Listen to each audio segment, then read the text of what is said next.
Technical analysis of BD share মার্কেটের পক্ষ থেকে সবাইকে শুভ বিকাল। আমরা গতকাল মার্কেট আপডেট দিতে পারিনি ব্যস্ততার কারণে।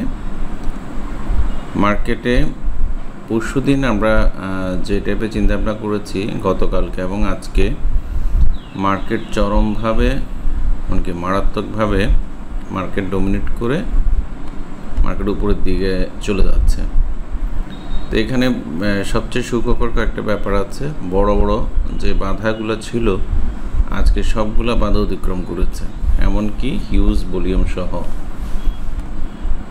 এই ভলিউমের জন্য আমরা দীর্ঘদিন অপেক্ষা করেছি, এমনকি প্রাইস হাইক করার জন্য।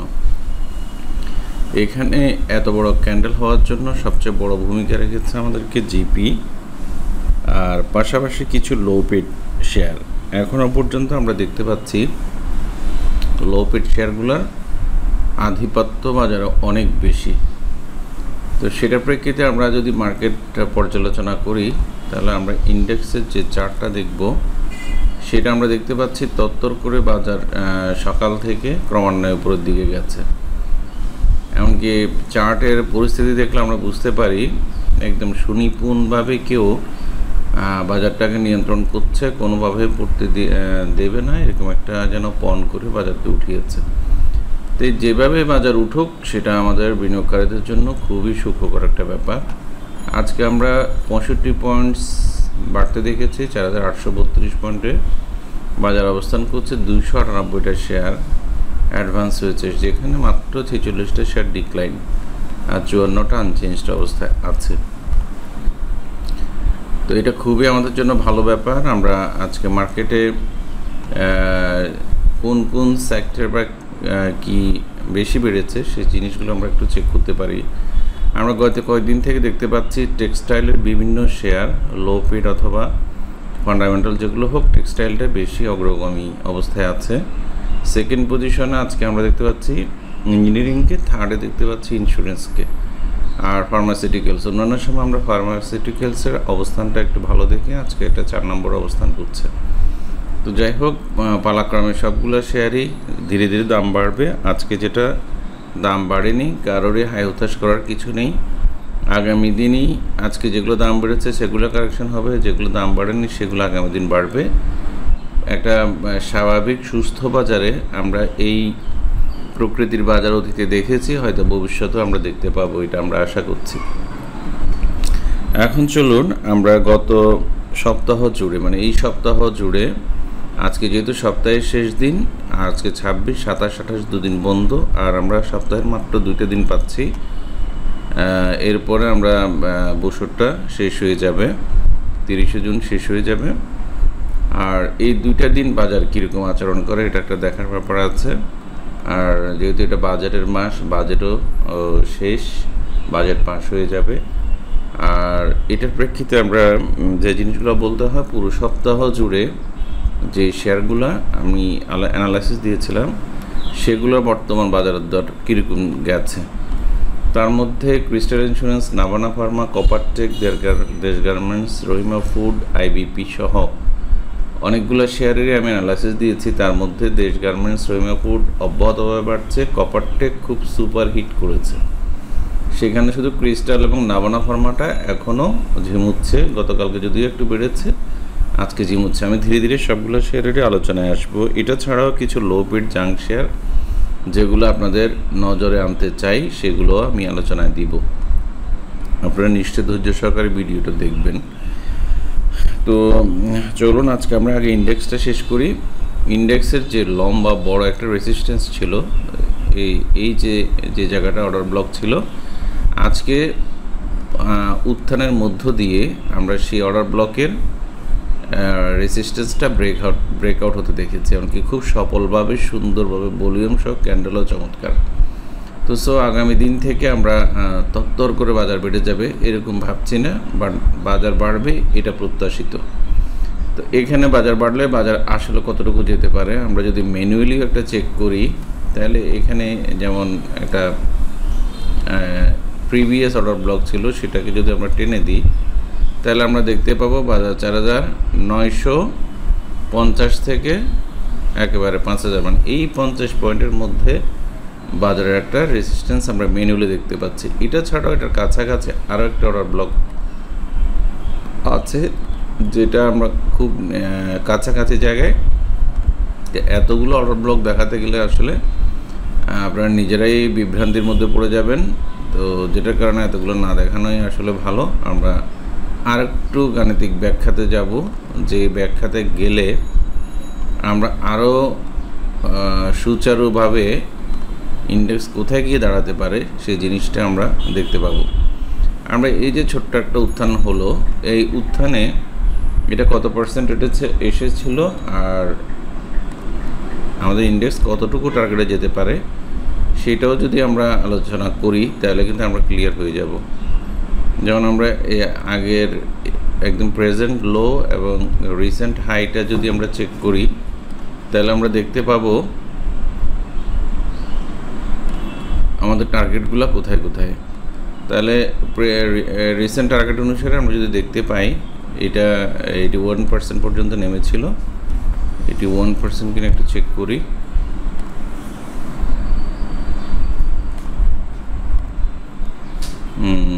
এটা 0.618 পর্যন্ত আমাদের দাম বেড়েছিল, সেখান থেকে মার্কেট ঘুরেছে, যদিও যুদ্ধের কারণে আমাদেরকে আমাদের টার্গেট মোতাবেক নিয়ে এসেছিল। পতনটা যেখানে স্বাভাবিকভাবে হওয়া উচিত এমনকি সেটাই করেছে।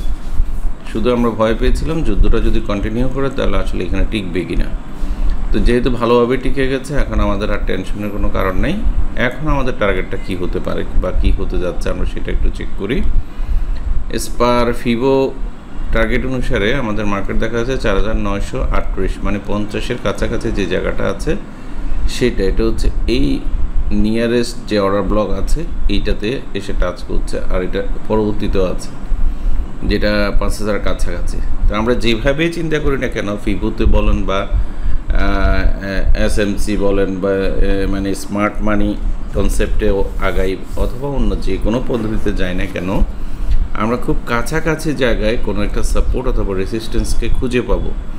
সেই সাপোর্ট এবং রেসিস্ট্যান্স মোতাবেকই আমাদের বাজার যাবে। হয়তো যাওয়ার পথে কিছু সময় আমাদেরকে একটু কষ্ট দিবে, সেটা হচ্ছে মাঝে মধ্যে কোনো একটা বড় সেক্টর কারেকশন হবে, কোনো সময় লো পিট জাঙ্ক কারেকশন হবে, কখনো ফান্ডামেন্টাল কারেকশন হবে, এতে করে বাজারে হয়তো সামান্য ইম্প্যাক্ট দেখা যাবে।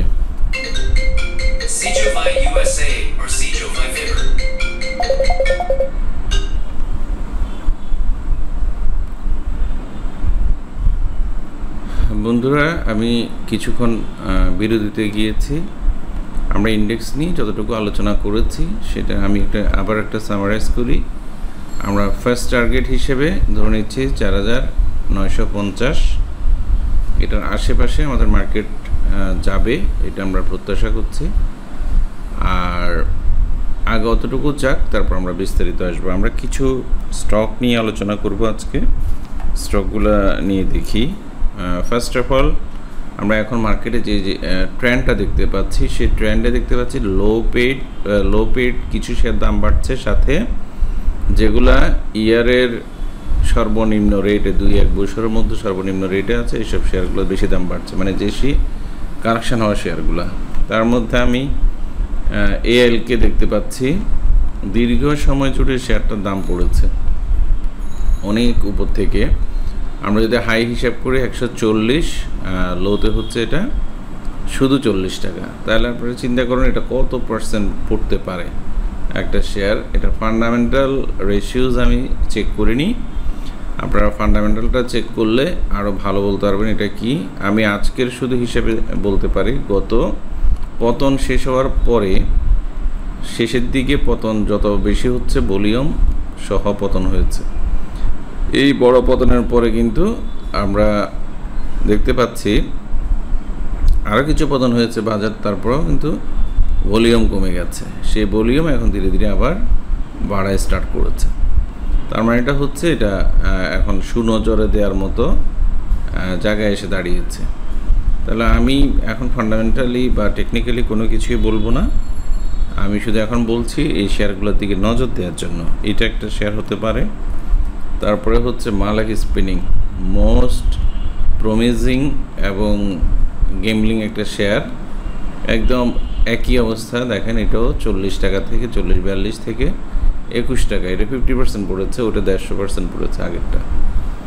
তো এই শেয়ারটাও পতন শেষে এখন ধীরে ধীরে বাড়ার চেষ্টা করছে। যেগুলো আপনারা বুঝবেন লোটা কোথায় আছে, এটা রিসেন্ট লো রিসেন্ট হাইটা অতিক্রম যেদিন করবে এই শেয়ারটাতে, সেদিন এগুলোতে এন্ট্রি নেওয়ার একটা সুবর্ণ সুযোগ। যেমন এখানে লো হচ্ছে 21 টাকা 50 পয়সা, আর হাই হচ্ছে এটা থার্ড ক্যান্ডেলে আমরা দেখতে পাচ্ছি 23 টাকা 50 পয়সা।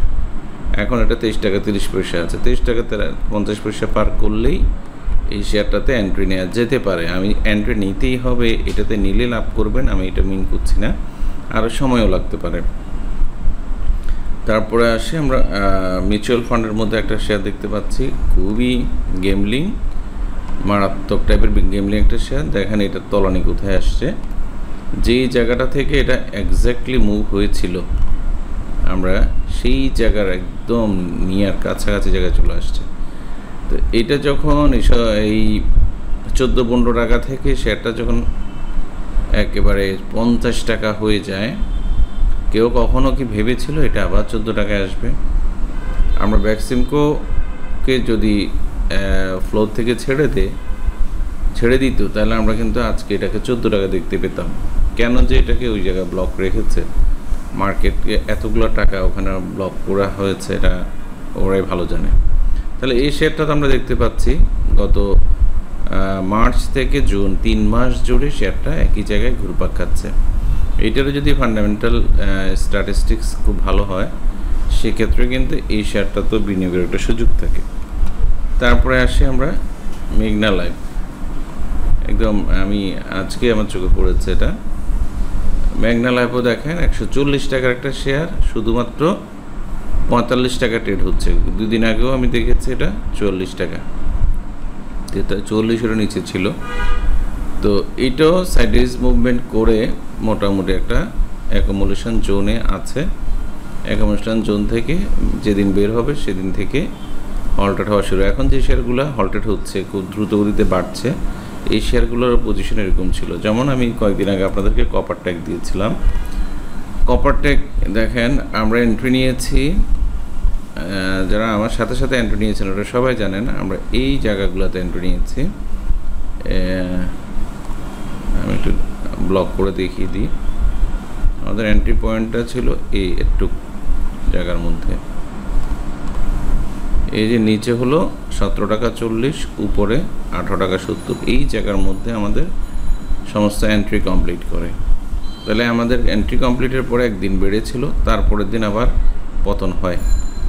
পতন মানে কি, প্রাইস বেড়েছে বাট ক্যান্ডেলস্টিক প্যাটার্নটা সুখকর ছিল না, সুন্দর ছিল না, একটা রেসিস্ট্যান্স লেভেল। কিন্তু গতকালকে এই রেসিস্ট্যান্স লেভেলটা ব্রেকআউট করে বেশ বড় ধরনের ক্যান্ডেল করে, প্রাইসও হাইক করে, আজকে তো আরও করে।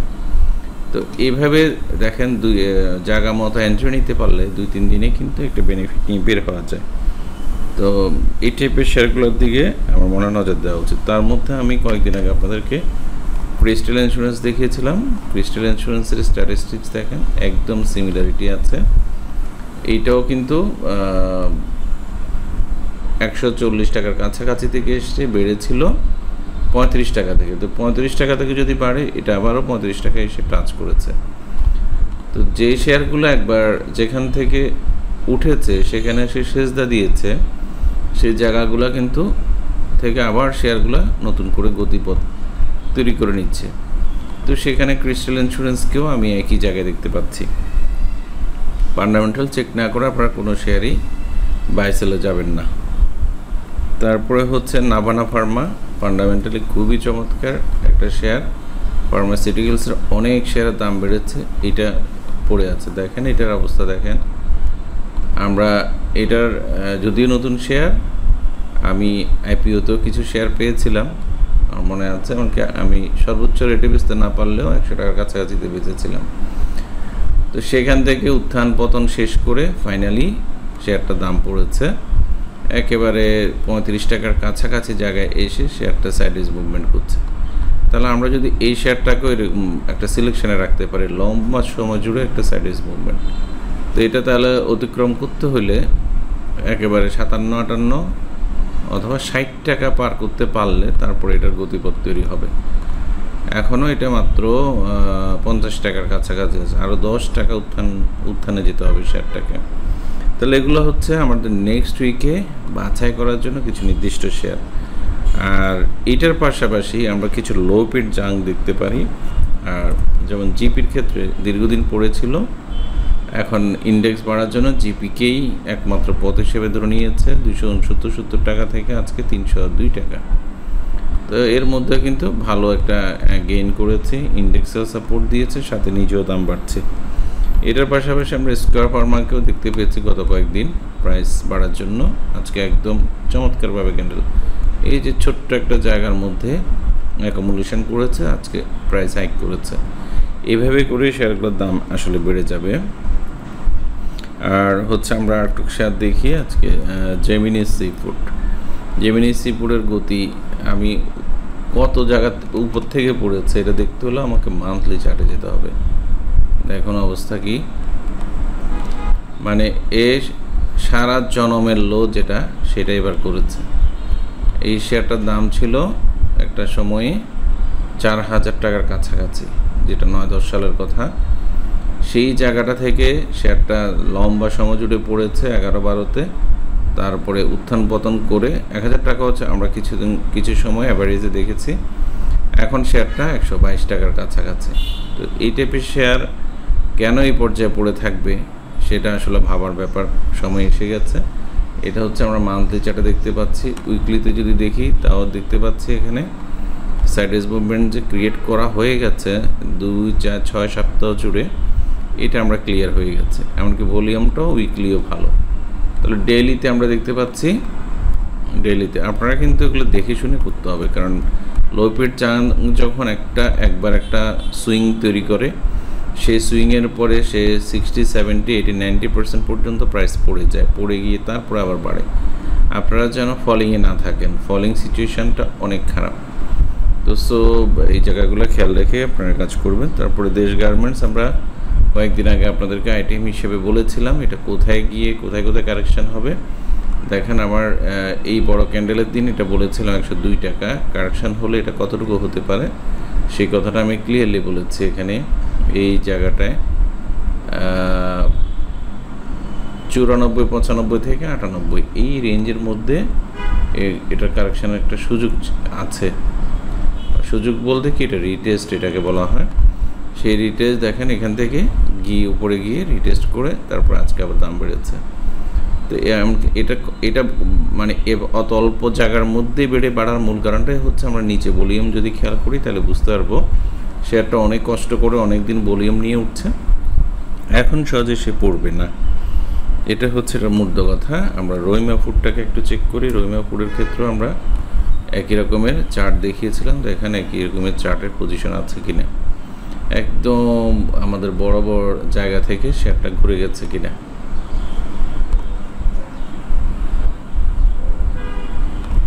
আমরা যেখানে এটাকে কারেকশান হয়ে আবার রিটেস্ট করে যাওয়ার কথা সেখান থেকে গিয়ে শেয়ারের দাম বেড়েছে।